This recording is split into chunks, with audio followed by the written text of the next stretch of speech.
Hi, my name is Isabel, and I will be presenting in the background of our case study on the Tianjin port explosion. This was one of China's most devastating industrial disasters.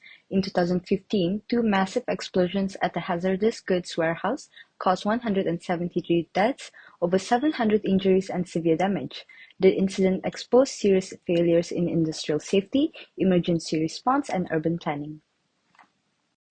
For problem statement of this case, the Tianjin disaster wasn't caused by one mistake, but by combined technical failures, weak safety enforcement, and unethical actions by both the company and local officials, all of which led to this tragic incident.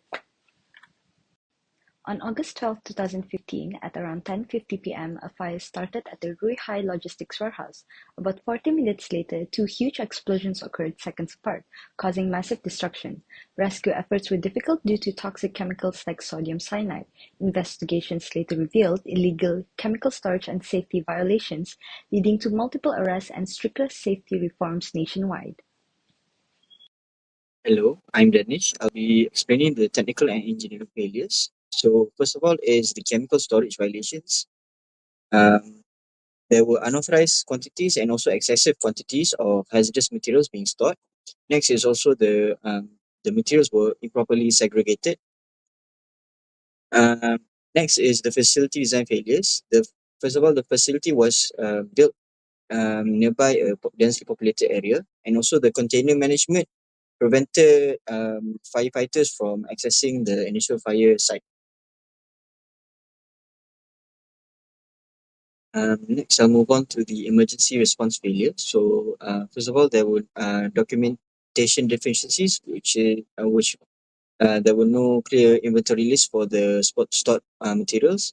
Next, the insufficient training led to response protocol violations during the fire.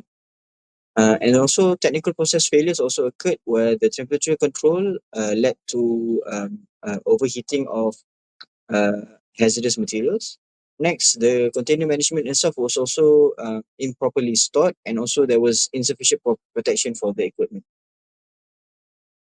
The Ruihai Logistics explosion is a tragic example of multiple ethical failures. First, the company prioritized profit over the safety of people by storing chemicals such as ammonium nitrate near to homes, schools, and busy roads. This violates safety laws and also puts thousands of lives at risk. Second, the investigations revealed that the company had operated without proper licenses and was also protected by government officials.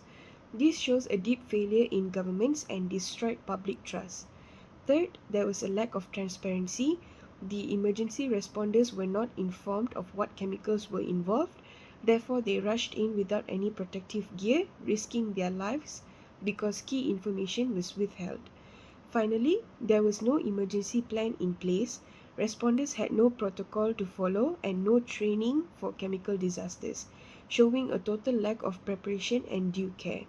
This disaster shows how ignoring ethics, transparency, accountability, and planning can lead to catastrophic human consequences.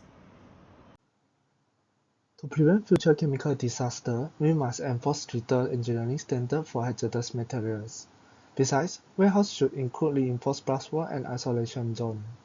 Before any facilities begins operation, hazard studies like HAZOP or QRA must be mandatory.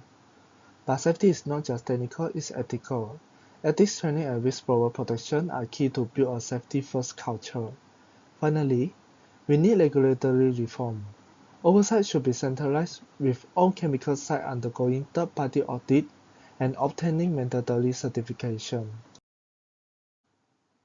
The 2015 Tianjin port explosion was not a single error, but a chain of preventable failures. Illegal storage, poor design, and weak oversight led to one of China's worst industry disasters. This report called for stronger engineering standards, transparent governance, and a culture rooted in ethics and accountability. In Malaysia, the Registration of Engineering Act reminds us that public safety is both a legal and moral duty.